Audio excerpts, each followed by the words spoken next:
sont couchés dans les bontés du Seigneur, ne sont pas épuisés, elles se renouvellent chaque matin.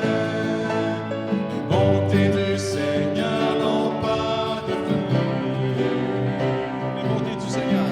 Les bontés du Seigneur n'ont pas de fin. Amen. On peut s'asseoir et j'invite Gabriel de s'avancer ce matin.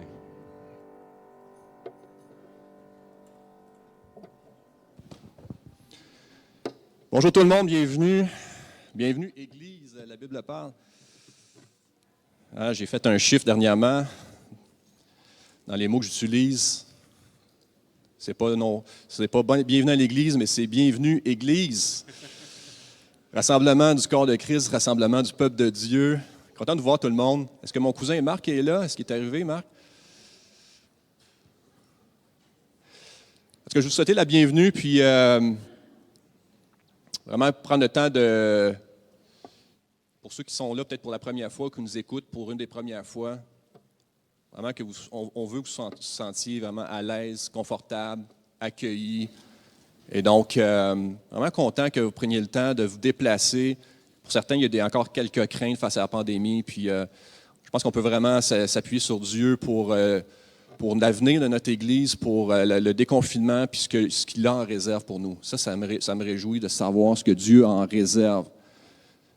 On rappelait dernièrement que Dieu n'a jamais été confiné et puis qu'il y a des plans de paix, de bonheur pour nous. Et puis j'aimerais attirer votre attention ce matin sur le psaume 19 en guise d'introduction. Le psaume 19, c'est un psaume incroyable qui va nous parler de la parole créatrice de Dieu et qui ensuite va enchaîner en parlant de la parole restauratrice. Il va dire « Ta parole restaure mon âme ». Donc la grandeur de Dieu, sa puissance est révélée à travers sa création. Et puis ensuite, le psalmiste va enchaîner en parlant de la parole restauratrice, l'effet de sa parole pour nos âmes. Et puis ce matin, on s'assemble parce qu'on croit que sa parole est vivante, sa parole est puissante. Et puis il va dire quelque chose d'intéressant au verset 12. Son serviteur aussi en reçoit instruction. Pour qui les observe, la récompense est grande. La récompense est grande. On met beaucoup d'efforts pour ramasser, pour sécuriser notre retraite, pour faire avancer notre carrière. Et puis un secret ici qui nous est dévoilé dans la parole, c'est qu'il y a une récompense pour ceux qui s'attachent à sa parole. Il y a une récompense pour ceux qui reçoivent instruction. Et puis le Seigneur veut que notre âme prospère. On met beaucoup d'énergie, beaucoup d'intelligence, beaucoup d'efforts à prospérer. Et puis le Seigneur vient nous révéler ce matin à travers le psaume 19 que sa volonté, c'est que notre âme prospère. C'est qu'on soit puissamment fortifié dans l'être intérieur, dans l'homme intérieur. Et puis, on a le privilège ce matin d'avoir une équipe qui est là pour nous conduire dans la louange, le pasteur qui va nous prêcher la parole. Et puis, dernier point que où je veux attirer votre attention ce matin, toujours dans le psaume 19, le dernier verset. Donc, après avoir parlé de la parole créatrice, la parole restauratrice, il va dire « Reçois favorablement les paroles de ma bouche et les sentiments de mon cœur. » Reçois favorablement les paroles de ma bouche et les sentiments de mon cœur. Ô Éternel, mon rocher et mon rédempteur. Donc, il y a cet appel, cette réponse, avoir cette réponse devant Dieu, à répandre nos cœurs devant lui. À répandre nos cœurs devant lui dans la louange ce matin, dans la prière. Fait qu'on va faire ça ensemble. Qu'est-ce que vous en pensez? Oui. Amen. Alors, Seigneur, on est devant toi parce que une chose qui nous rassure, c'est que tu nous connais. Comme on n'arrive même pas à nous connaître nous-mêmes. Et tu connais, Seigneur, à quel point le cœur est tortueux. Et on veut être transparent devant toi ce matin. Merci parce que tu nous fais grâce. Merci parce que il n'y a rien qu'on puisse faire pour se préparer à se présenter devant toi, sinon de recevoir cette grâce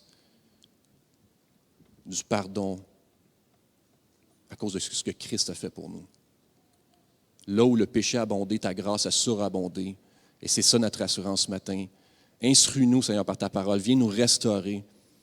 Le psaume va dire un peu plus loin que ça éclaire les yeux. Recevoir ta parole, ça éclaire les yeux. Ça nous fortifie, ça nous donne une vision pour l'avenir. Ça nous révèle qui tu es, Seigneur. Fait que merci beaucoup de bénir ce temps qu'on va avoir ce matin. Amen. Amen. On va se lever pour le prochain chant, qui est plein de vérité. Donc, on va chanter le Philippiens 2, le Christ de l'origine. On peut se lever ensemble. Donc, mettez vos masques pour ceux qui chantent. Comme mon ami Stéphane Kéry avait l'habitude de dire, il dit « Chante fort, chante faux, mais chante pour l'agneau. »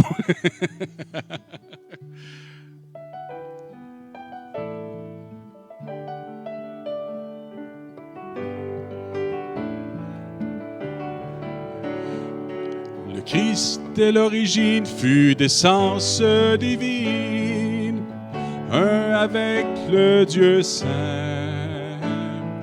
Il avait sa nature, sa gloire sans mesure, ses attributs divins. Loin de mettre sa joie à trouver une proie, dans son égalité avec le Dieu suprême, il s'abaisse à lui-même avec humilité.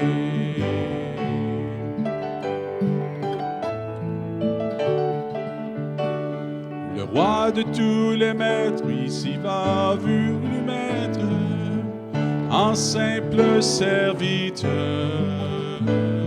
Esclave volontaire, il a vécu sur terre, sans éclat, sans honneur. Homme parmi les hommes, il fut ce que nous sommes, en tout semblable à nous, humblé, sans apparence, dans son obéissance, il alla jusqu'au bout.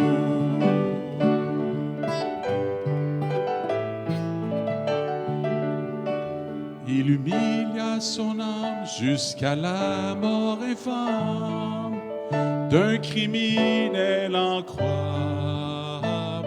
Au trône de lumière, il fut par Dieu son Père, élevé roi des rois. À lui honneur suprême pour un diadème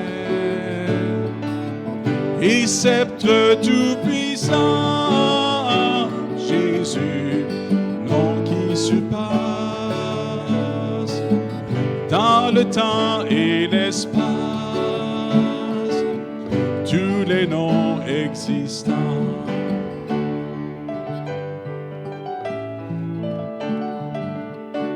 Devant Jésus le Maître, un jour devront paraître hommes, anges et démons, dans les cieux, dans ce monde, sous la terre et sous l'ombre, tous genoux fléchiront, en mettre tous l'acclament, toute bouche proclame, Jésus-Christ est Seigneur, à la gloire du Père. Le ciel, l'enfer, la terre exalte le vainqueur. À lui honneur suprême, couronne diadème et sceptre tout-puissant. Jésus, nom qui surpasse dans le temps et l'espace tous les noms existants.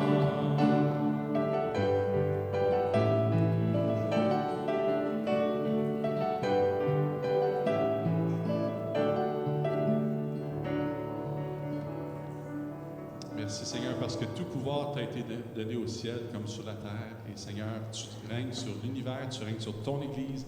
Et ce matin, on peut s'approcher de toi, du trône de la grâce, pour être secouru dans nos besoins. Seigneur, merci pour cet accès gratuit que tu as pourvu par ton sang, ô Dieu. Amen.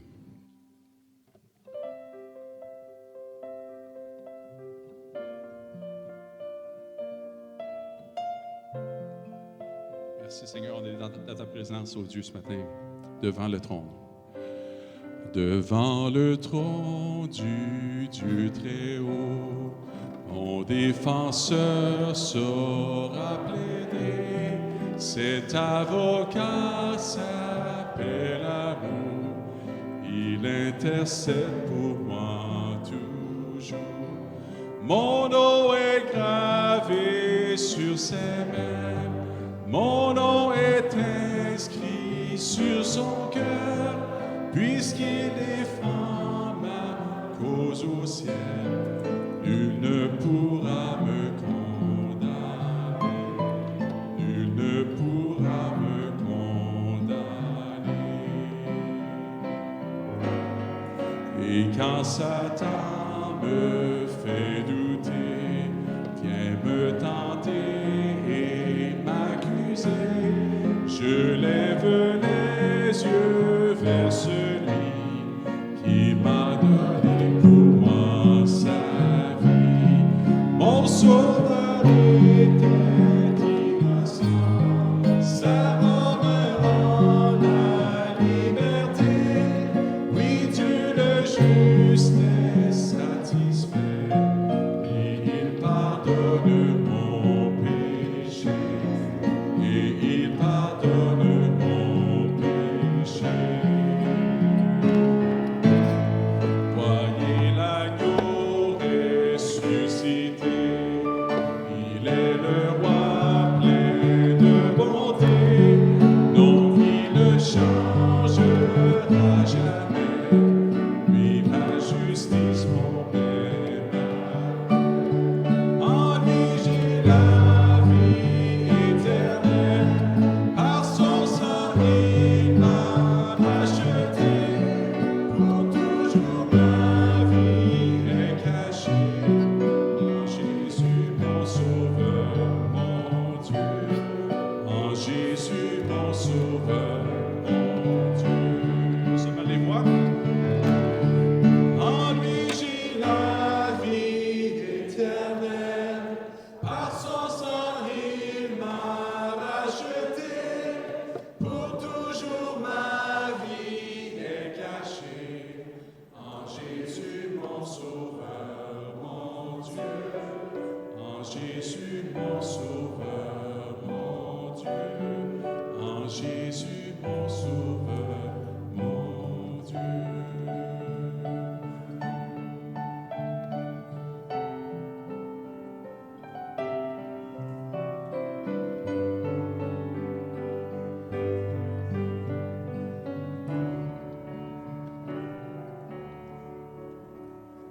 Toi qui disposes de toutes choses et nous les donnes chaque jour. Reçois au Père. Reçois au Père notre prière de reconnaissance et d'amour.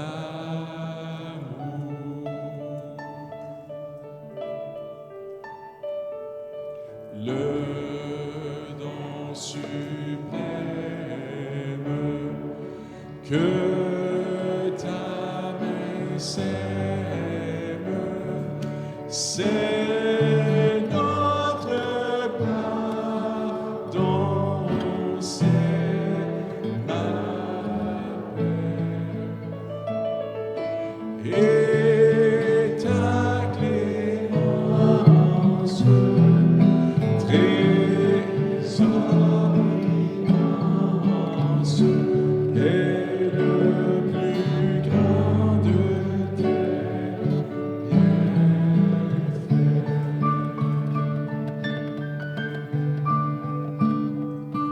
Que par ta grâce, l'instant qui passe serve à nous rapprocher de toi et qu'à chaque heure vers ta demeure, nos cœurs s'élèvent par la foi. Nos cœurs s'élèvent par la foi.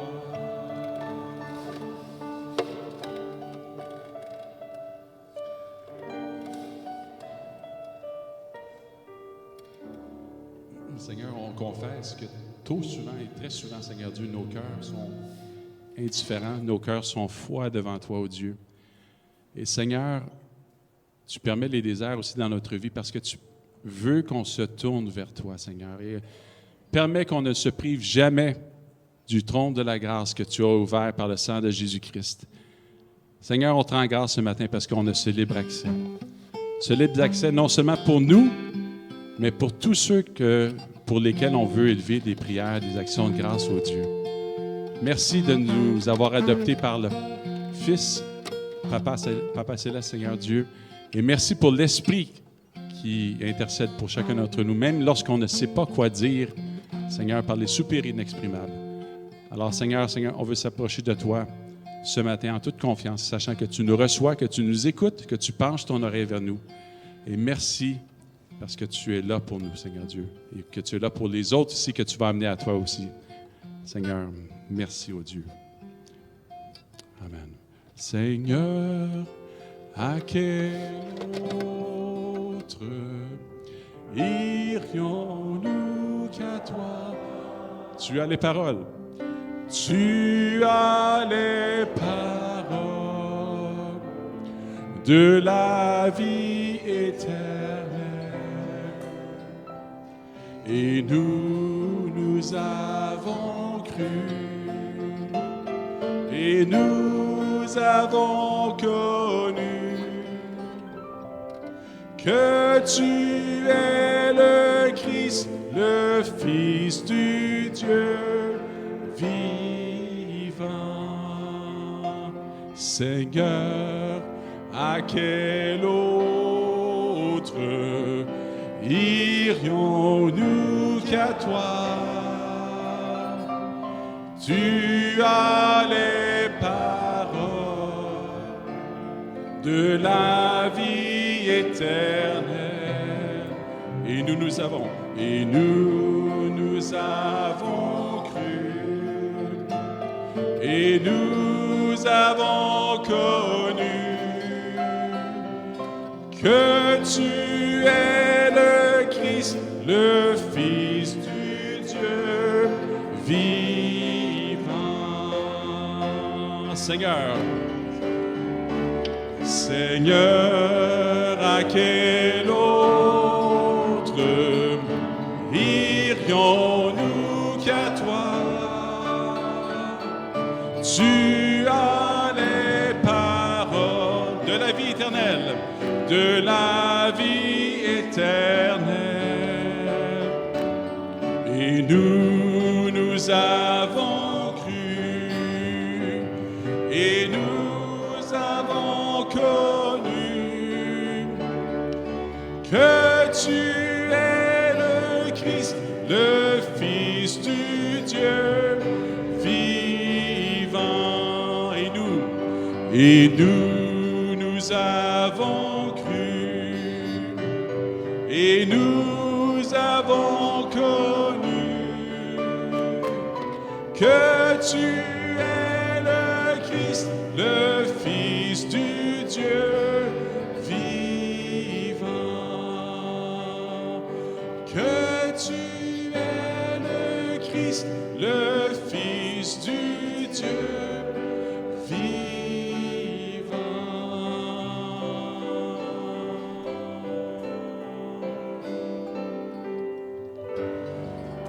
Le Christ, le Fils du Dieu vivant, ô Dieu. Merci Seigneur, parce que, encore une fois, on est dans ta présence et ce matin, on en profite pour intercéder et pour prier pour les différentes requêtes qui ont été présentées durant les dernières semaines. Seigneur, on te continue à prier pour Damien, pour Christine, pour toute la famille, ô Dieu, que tu puisses relever entièrement et totalement notre frère Damien, ô Dieu. La même chose pour Philippe, pour Lise de Grand Prix, Philippe Lascombe, ô Dieu, pose ta main de guérison sur lui. On prie pour Marc de Courville aussi, Seigneur, que tu puisses continuer ton œuvre de libération dans sa vie, Seigneur. On te prie pour Adam et pour Samuel Lessard, les frères de Mélissa Lessard qui sont aux prises aussi avec des problèmes de consommation. On te supplie, Seigneur Dieu, d'agir par le Saint-Esprit, que les liens soient brisés, ô Dieu.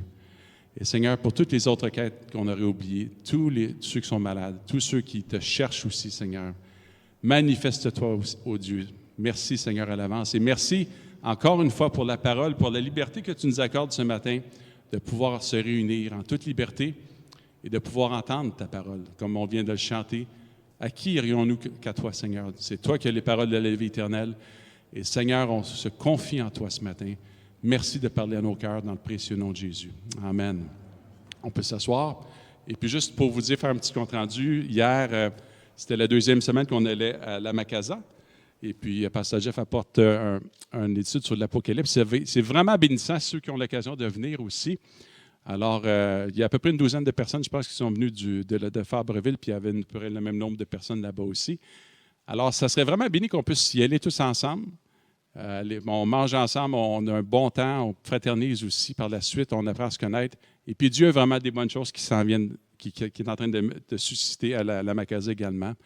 Et puis, peut-être même les jeunes, si on peut s'encourager, peut-être de venir tous ensemble, on peut s'arranger avec les livres et tout ça, fait qu'on pourra s'en parler. Fait que, on vous encourage à venir, vraiment. Fait que Dieu vous bénisse, puis on vous encourage à la parole maintenant avec Pasteur Jeff. Amen.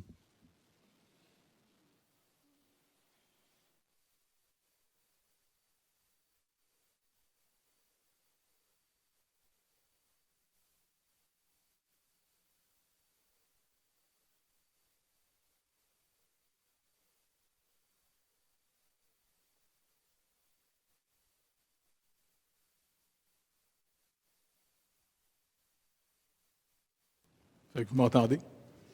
OK.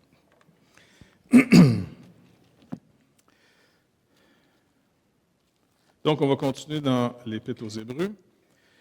Et aujourd'hui, on va prendre le temps de regarder l'exemple d'Abraham que l'auteur de l'Épître aux Hébreux nous donne dans son contexte. Mais juste avant, on va se remettre encore dans les mains du Seigneur et puis je vais lire le texte après. Fait que Seigneur, selon ta promesse, tu nous rappelles, entre autres par l'apôtre Jean, dans sa lettre, qu'on a reçu l'onction. Tous ceux qui sont nés de toi, Seigneur Dieu, ont reçu ton Esprit Saint. Et c'est toi, Seigneur Dieu, qui nous enseigne. Parce que oui, on peut avoir finalement toute la logique de ta parole, observer finalement ce que tu dis. Mais Seigneur, comme il a été rappelé plus tôt dans le psaume 19, que ça devienne une lumière dans notre vie. Parce que si on a besoin d'une lumière, ta parole est une lumière sur le sentier de notre vie, c'est qu'inévitablement, on marche dans un monde de ténèbres. Mais tu es venu dans nos ténèbres pour faire la lumière. Alors merci de nous éclairer et encore une fois qu'on puisse mieux te connaître et savoir mieux vivre et marcher avec toi, Seigneur Dieu. Fait que merci d'avance, Père, au nom de Jésus. Amen. OK, donc si on peut relire la portion, chapitre 6, à partir du verset 9 jusqu'au verset 20.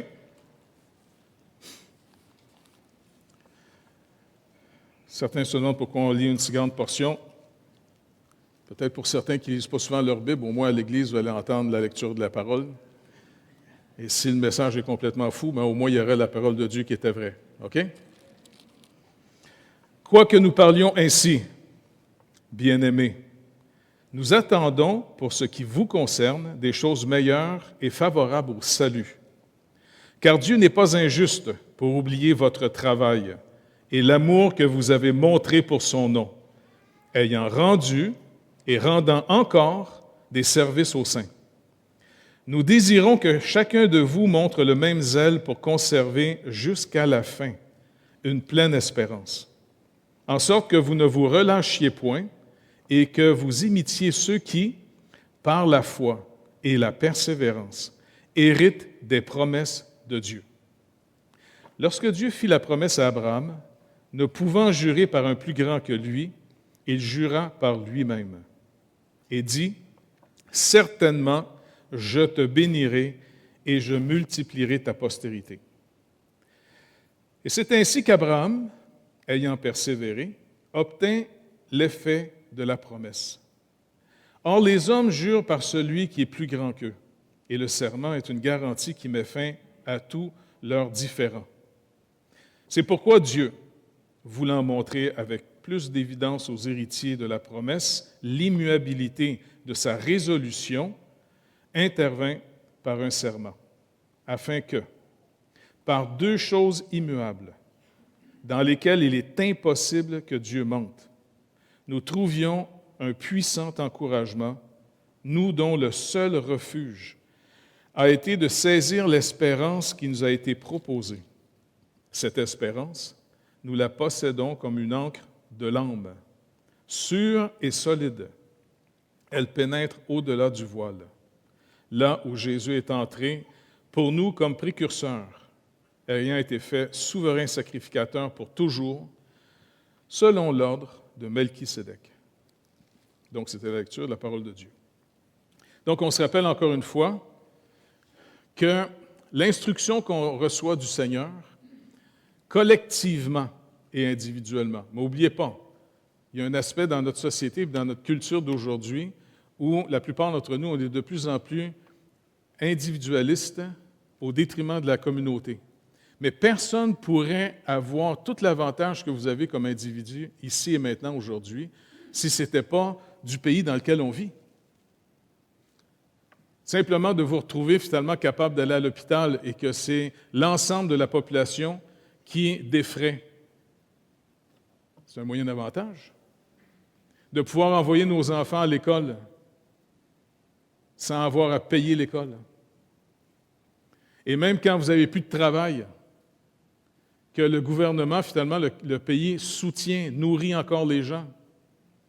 Il y a beaucoup, beaucoup d'avantages qu'on a, même la protection du territoire dans lequel on vit. Notre citoyenneté nous permet beaucoup d'avantages, mais on dirait qu'on le prend tellement pour acquis qu'on pense que ça n'existe pas. Si c'est vrai juste humainement parlant, c'est encore plus vrai en tant que peuple de Dieu. On ne serait rien sans l'œuvre de Jésus-Christ. Absolument rien. On serait destiné à une colère éternelle. Puis je sais que c'est un aspect du message le plus difficile à recevoir, ce qui fait que souvent la grâce est beaucoup mal comprise. Est-ce qu'on réalise que depuis finalement le commencement, la parole de Dieu nous dit que par les premiers êtres humains, appelés Adam ici et Ève sa femme, l'alliance a été brisée avec Dieu et depuis ce temps, toute la terre est sous la condamnation. Est-ce que vous vous rappelez que même le sol, même la nature, Dieu a rappelé à Adam, le sol sera maudit à cause de toi. Il va te produire des chardons et des épines. Donc, finalement, on oublie que ce n'est pas juste notre propre salut, finalement, qui est en jeu. Paul rappelle dans Romains chapitre 8 que quand on va ressusciter, la création tout entière attend ce moment pour être délivrée de la vanité dans laquelle elle est soumise malgré son gré. Donc, c'est vraiment important de voir finalement la destinée qui nous attend. Mais en dehors des Écritures, il est impossible de le savoir. Et c'est pour ça que, sans arrêt, au travers des siècles, l'ennemi du peuple de Dieu, il va toujours viser sa stratégie la plus efficace, enlever la parole de Dieu aux croyants. il y a eu même une période que c'était l'Église en tant qu'institution qui a privé les croyants de la parole de Dieu. Il faut le faire.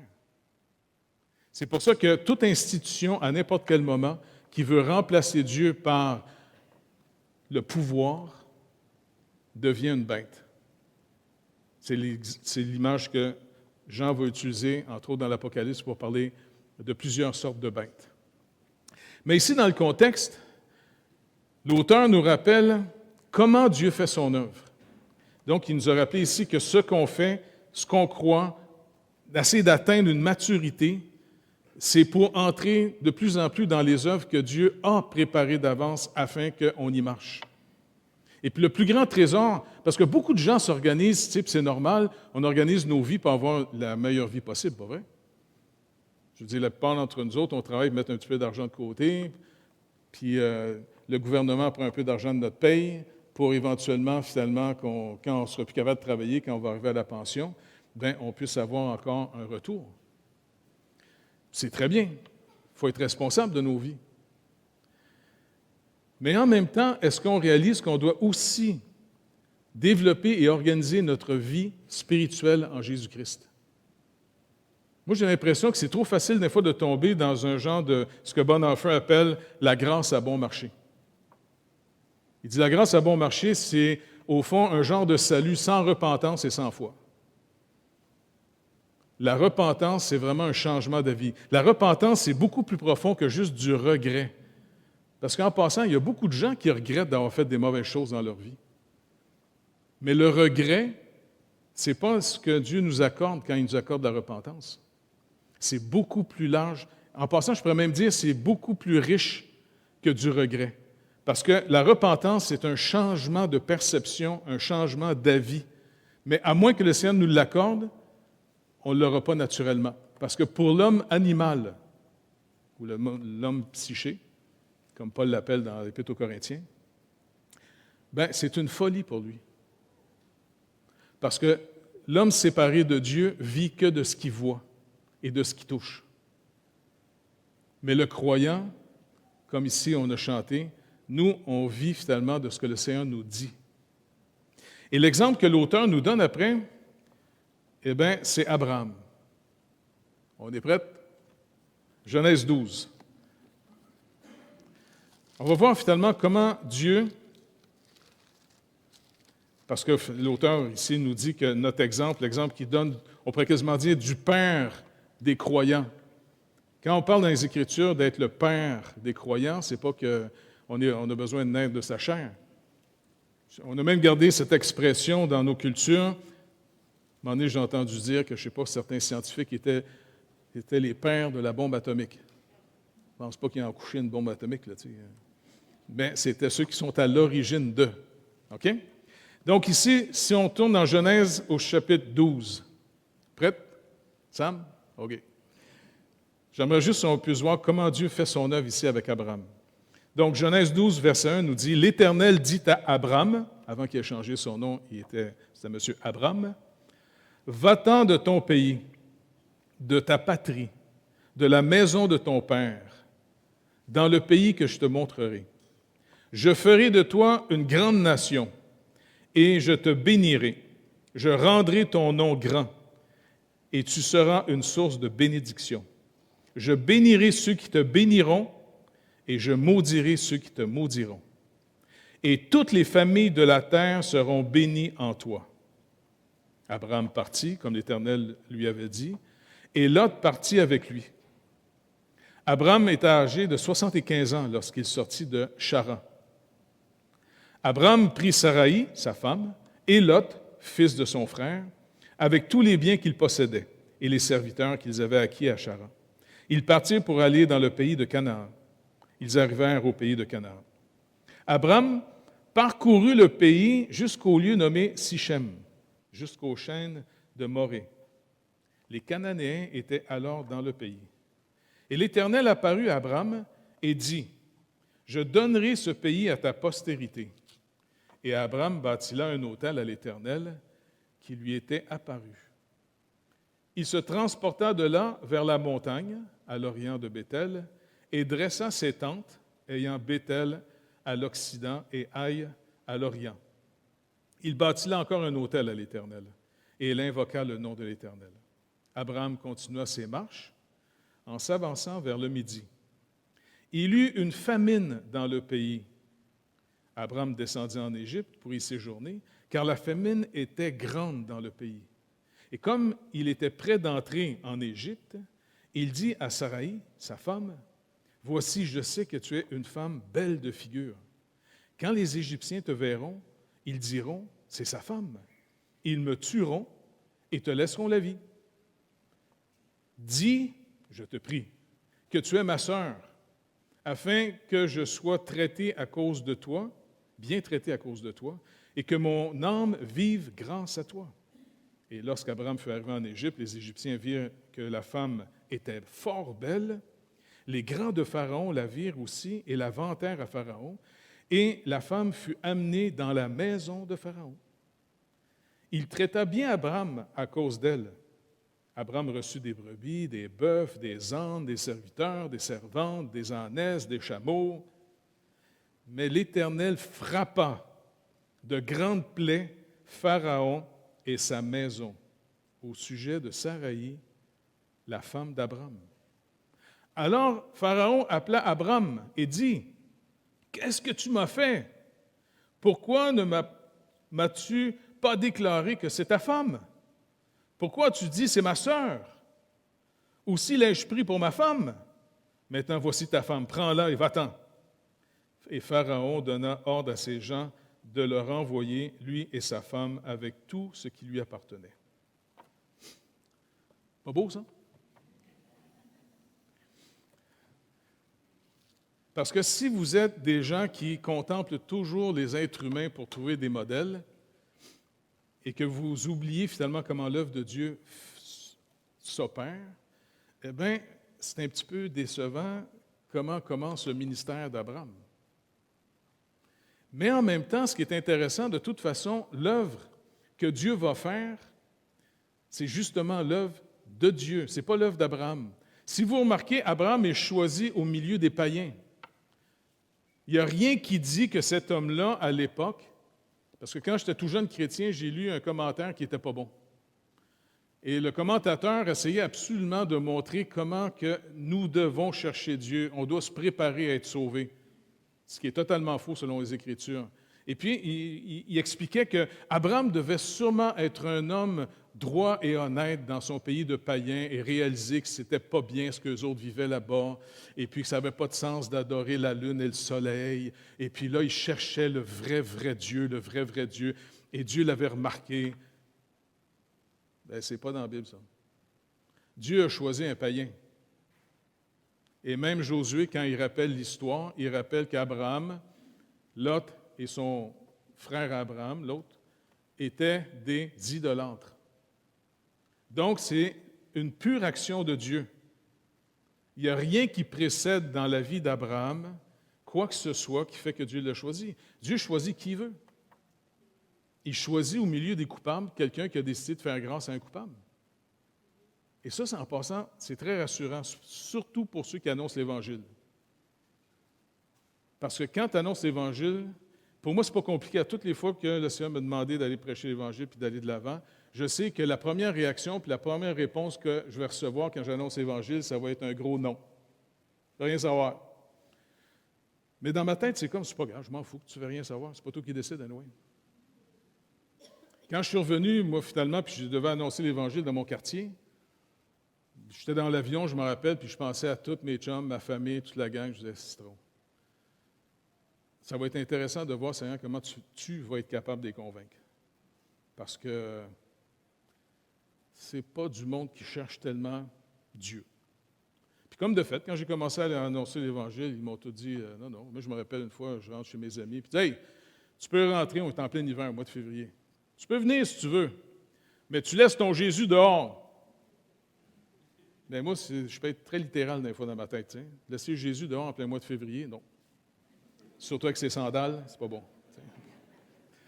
Ça fait que je dis, écoutez les gars, pas de problème, si vous voulez que je laisse Jésus dehors, bye-bye.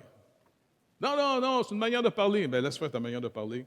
Je dis, moi, c'est avec Jésus ou à rien. That's all. Mais j'ai dit, c'est pas grave, de toute façon, moi je peux prier pour vous autres. Les autres croyaient à rien de la prière. Mais c'est pas grave, moi je m'étais fait un petit coin chez nous pour aller prier. Puis j'intercédais à tous les jours pour ces gens-là. Mon quartier, ma famille, quand j'ai retrouvé du travail, mon lieu de travail, c'était mon champ de mission. Parce que je me suis dit, si un jour je dois comparaître devant le trône de Dieu, puis ces gens-là passent, tous les gens de ma rue, tout le monde, il faut, d'une manière ou d'une autre, que je puisse rendre témoignage de Jésus-Christ. C'est le seul moyen de sortir vivant de cette vie. Puis de toute façon, je n'ai pas besoin d'essayer d'être si convaincant, je vais leur dire le message comme il est, mais je vais compter sur Dieu, parce que Dieu ici, c'est lui qui a appelé Abraham. Et qu'est-ce qu'il a dit? Il dit, va-t'en de ton pays.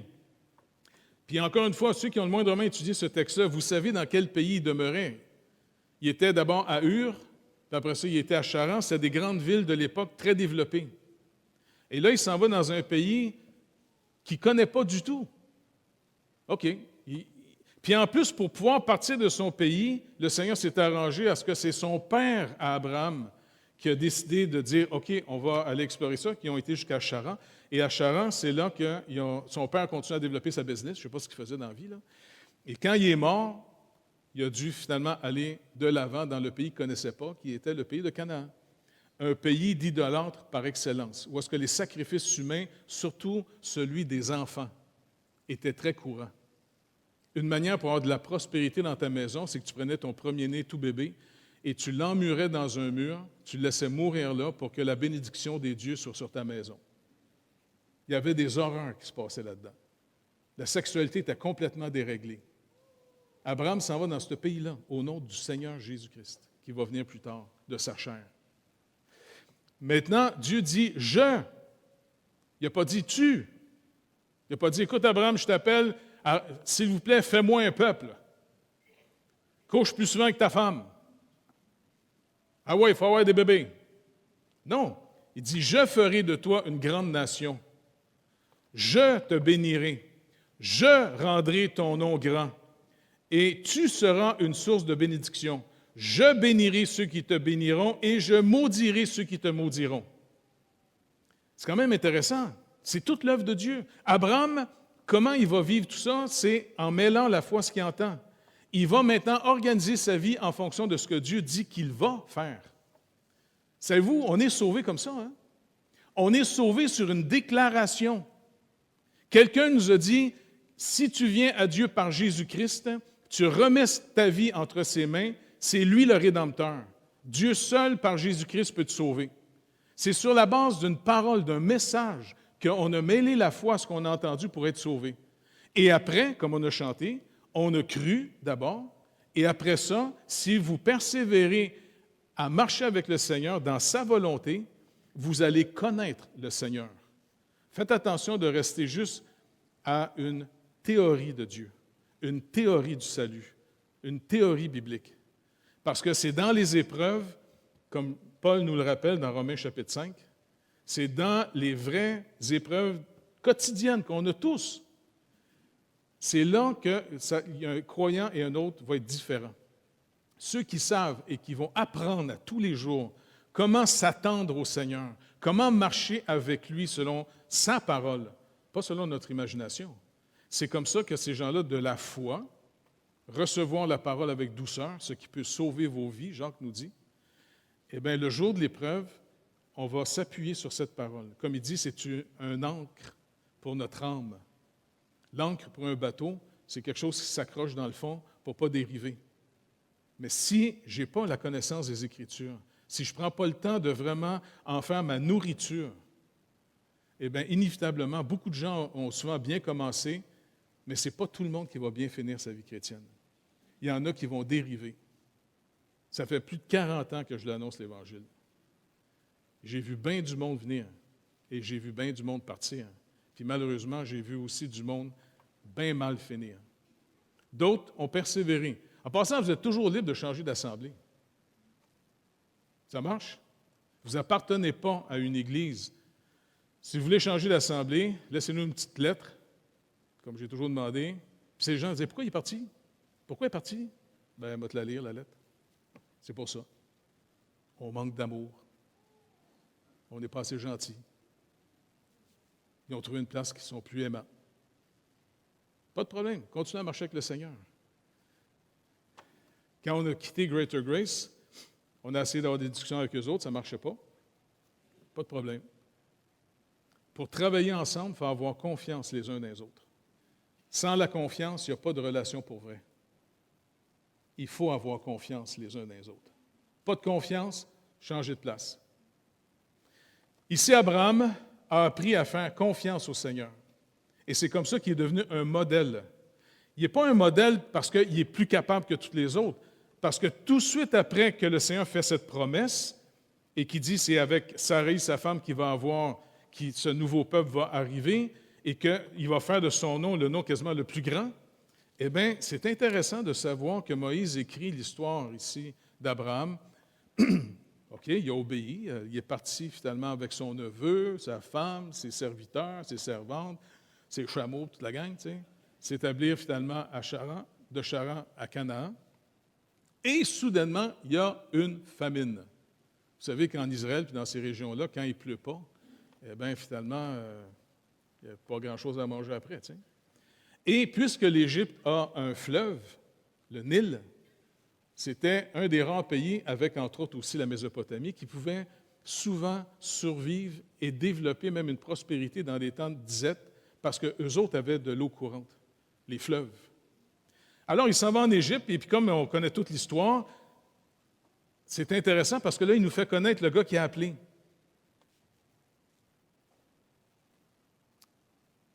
Si vous voulez en faire un héros, ça serait un petit peu difficile. Imagine un gars marié avec sa femme qui dit « Écoute, on passe aux douanes, arrange-toi pour dire que tu es ma soeur parce que tu es tellement belle. » C'est pas le temps de lui donner un compliment, là, tu sais. Mais il va finalement mentir parce qu'il a peur de se faire tuer. N'oubliez pas, on est dans des mœurs que nous autres, on ne comprend pas trop aujourd'hui. Mais même nous, en tant que croyants, combien de fois on a menti quand on était soit dans nos lieux de travail ou à l'école ou ailleurs? Combien de fois on a fait à croire aux gens qu'on n'était pas nécessairement chrétiens ou on ne l'a jamais dit à personne parce qu'on a peur de se faire rejeter? Tu sais, il ne faut pas être trop dur avec Abraham. On est un peu tous de la même nature. Fait qu'ici, le Seigneur a fait une promesse à Abraham. Ceux qui vont te bénir, je vais les bénir. En hébreu, finalement, le terme est plus exact. Ceux qui vont être familiers avec toi, ceux qui ne considéreront pas la promesse que j'ai faite de t'utiliser, au fond, pour définir par qui je vais arriver dans ce monde pour sauver l'humanité, ceux qui vont être familiers avec toi, je vais les maudire. Alors ici, Pharaon, il est frappé de plaies. Et puis peut-être par ses devins, je ne sais pas comment il a su ça, mais il a su finalement que c'était une femme mariée. Et il redonne sa femme. Et Abraham, finalement, il est connu ici comme un menteur. Premier serviteur de Dieu présenté. Et il va recommencer la même faute avec Abimelech. Une autre famine, ça va chez Abimelech, fait passer encore sa femme et sa sœur. Et puis, là, Abimelech, c'est encore plus intéressant parce que Dieu va même le visiter en songe, en disant « Tu es un homme mort parce que tu as pris la femme d'un homme marié. » Hey, je l'ai faite d'un cœur pur. Dans ce temps-là, enlever une femme, c'était comme la romance, je ne sais pas trop. Là. Et puis il dit « Non, il m'a dit que c'était sa sœur. Je le sais, mais tu vas y redonner, sinon tu meurs. » Et là, il a appelé Abraham. « Pourquoi tu as fait ça? » Puis en plus, dans le songe, Dieu dit « Tu vas demander à Abraham de prier pour toi, car c'est mon prophète. » Intéressant de présenter le ministère du prophète quand le gars, c'est un menteur. Et c'est par Abraham qu'il va prier pour que Abimelech soit pardonné. Est-ce que vous réalisez ici que dès le début de la Bible, Dieu nous montre comment il va sauver les gens? C'est le principe de l'imputation. Pas de l'infusion, de l'imputation. Christ est mort de nos péchés, pas parce qu'il les a commis, par imputation. Ça a été mis à son compte. 2 Corinthiens 5, 21. Et de la même manière, si on est sauvé, nous, aujourd'hui, et qu'on est parfaitement juste devant Dieu, c'est parce que vous vous êtes remis entre ses mains et il est mort de nos péchés, et en échange, il met sa justice par imputation à notre compte. C'est pour ça que Paul va rappeler dans Romains chapitre 8, « Il n'y a plus de condamnation pour ceux qui sont en Jésus-Christ. » Donc, c'est Dieu qui a décidé de faire une œuvre par Abraham. Et ce qui est intéressant, c'est que même l'Église, il ne faut pas perdre de vue, parce que l'auteur de l'Épître aux Hébreux nous dit que c'est notre modèle, Abraham. Il dit, regardez, ce que Dieu s'attend de nous, ce n'est pas qu'on soit les meilleurs au monde, mais qu'on ait finalement un comportement qui s'inspire de l'amour les uns envers les autres. La foi est agissante par l'amour. Il faut se dire la vérité avec amour. L'amour va être la base, parce que c'est de son amour, c'est par son amour qu'on a été sauvés. Dieu nous a donné son amour. Voici mon Fils bien-aimé, en qui j'ai mis toute mon affection. Il nous donne finalement la gloire de Dieu, celui qui va rendre manifeste la grâce de Dieu. Et Dieu ne nous a pas aimés, comme nous autres on fait trop souvent malheureusement. Dieu ne nous a pas aimés en baissant ses standards de justice pour que ça soit acceptable. Dieu nous a aimés en subissant sa propre colère.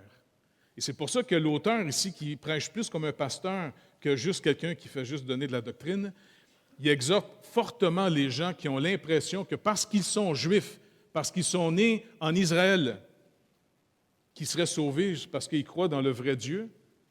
Oui, c'est vrai, tu crois dans le vrai Dieu. Par contre, est-ce que tu crois dans sa dernière version? Si Dieu, autrefois, parlait de plusieurs manières, par les prophètes, par exemple, dans ces derniers temps, il nous a parlé par le Fils. Et donc, il est en train de dire, tous ceux qui n'auront pas cru dans le Fils, même s'ils sont d'Israël, ils sont destinés à la colère de Dieu. Certains vont dire, « Ouais, mais pourquoi on étudie ce livre-là? Là, c'est juste pour les Juifs. » Non, parce que nous, depuis 1 ou 2 millénaires, beaucoup de nos nations vivent comme Israël. Combien de gens se déclarent chrétiens parce qu'ils ont simplement été baptisés quand ils étaient bébés?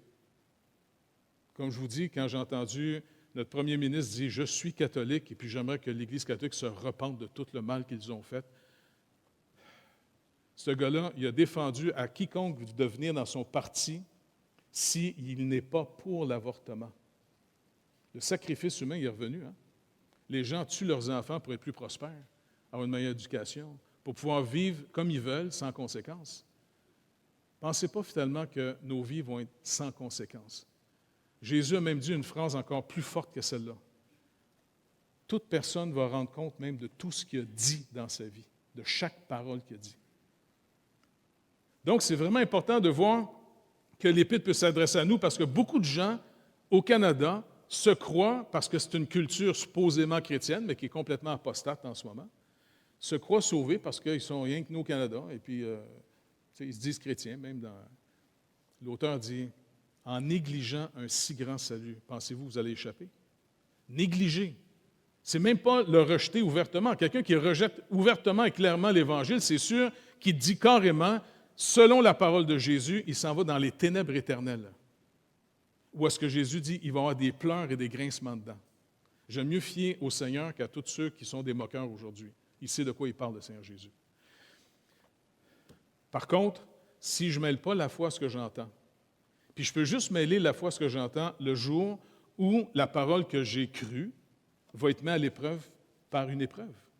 C'est là que je vais vivre de ce que Dieu dit. Parce que c'est facile de se dire chrétien quand tout va bien, puis que tu descends à la côte, puis ça va bien. Tu sais. Mais c'est comme le Fils, il nous dit, le Fils lui-même, quoi qu'il fût Fils, il a appris l'obéissance. Il a appris l'obéissance par les choses qu'il a souffertes.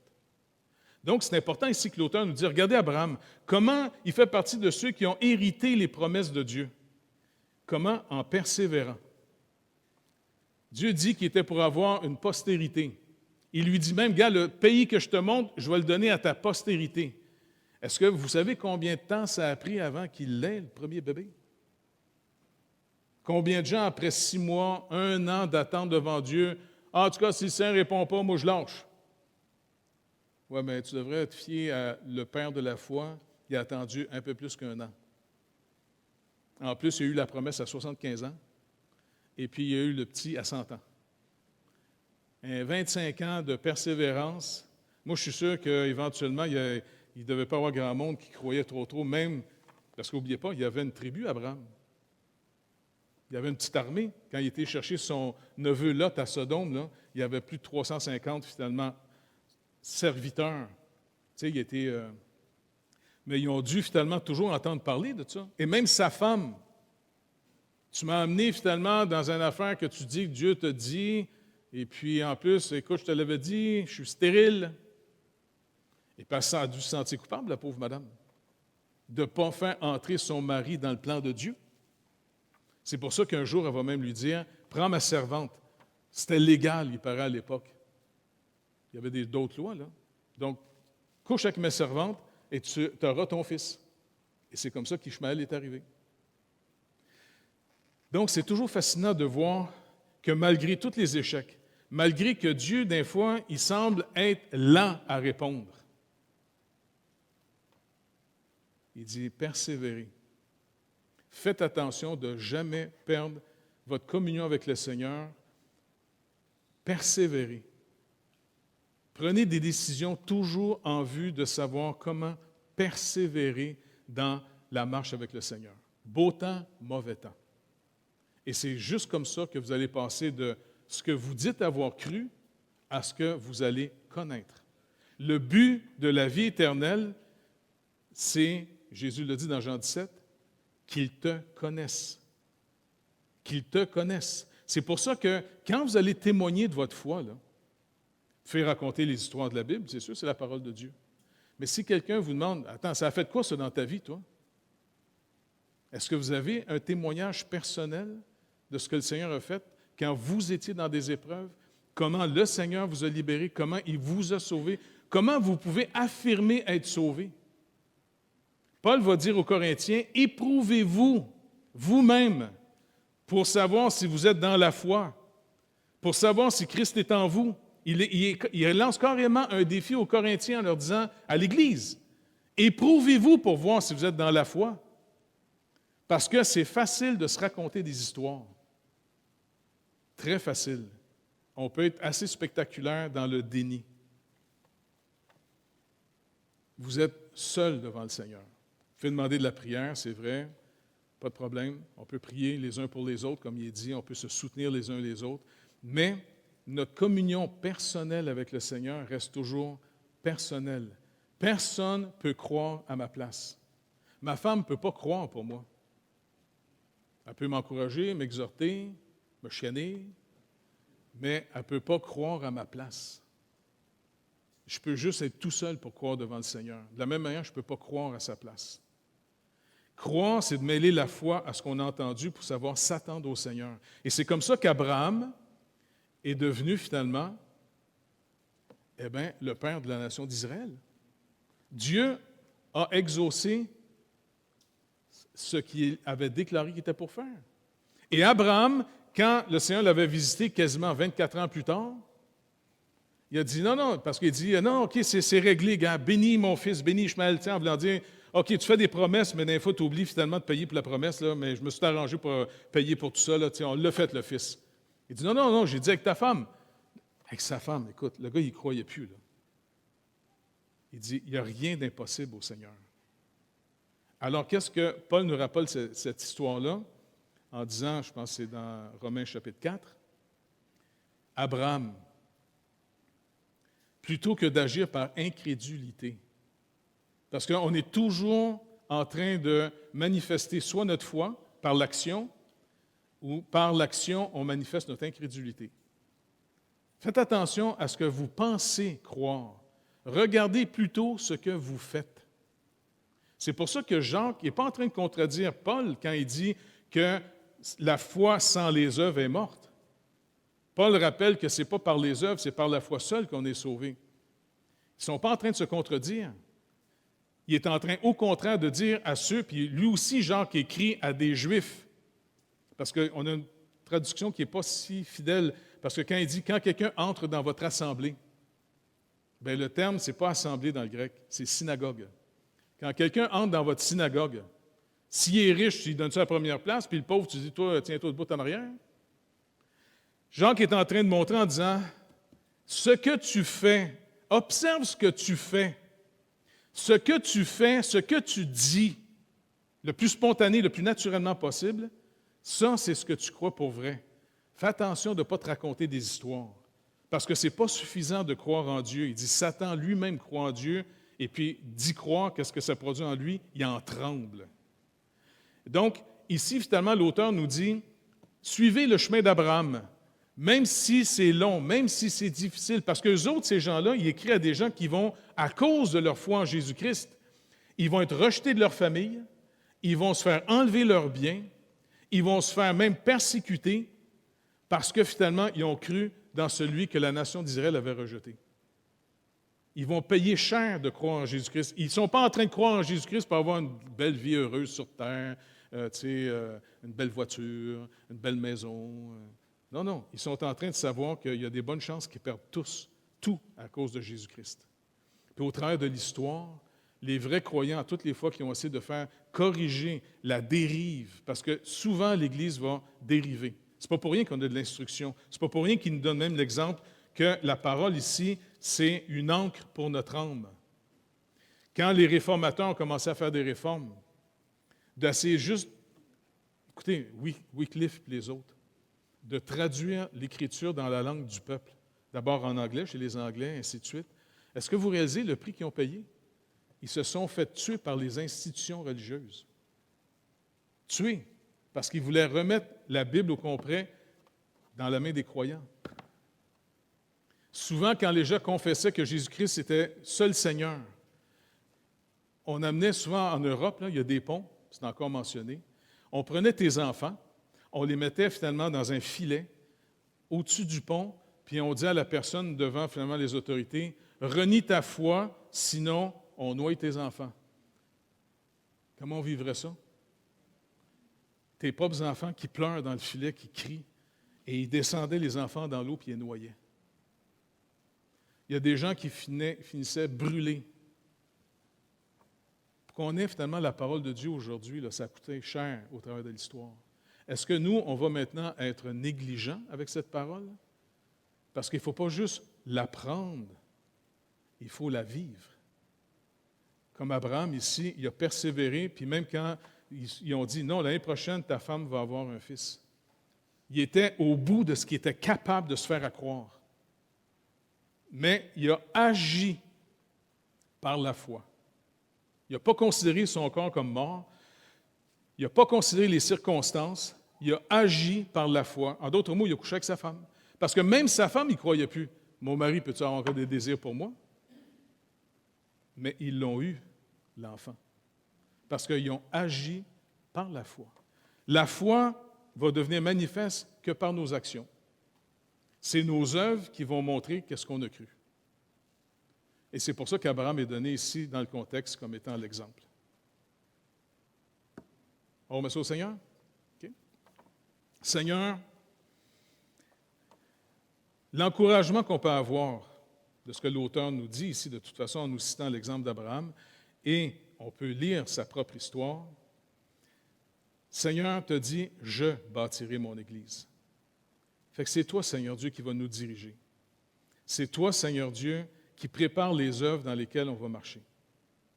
Alors, Seigneur Dieu, notre première tâche, c'est de chercher à discerner qu'est-ce que tu as préparé.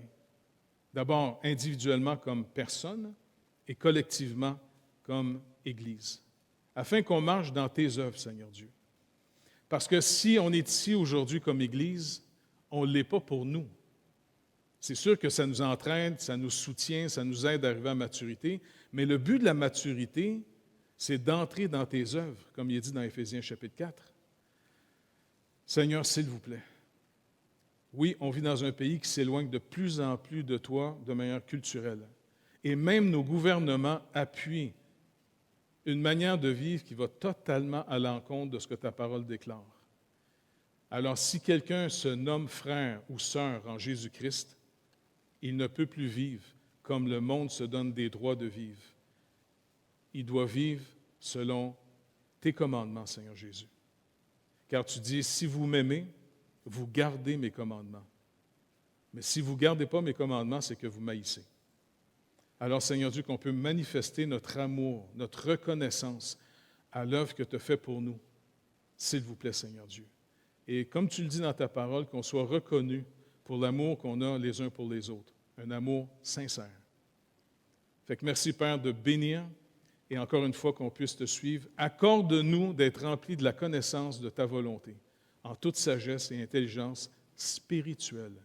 Saint-Esprit de Dieu, éclaire-nous et que collectivement on puisse découvrir toujours, chaque jour, ce qui est ta volonté. Merci Père d'avance au nom de Jésus. Amen. Bonne semaine et pour ceux qui veulent, on se retrouve à la Macasa samedi prochain. En passant, si vous n'aimez pas le message que je fais, il y a une consolation. C'est vraiment bon ce qu'on mange là-bas après. Ça descend.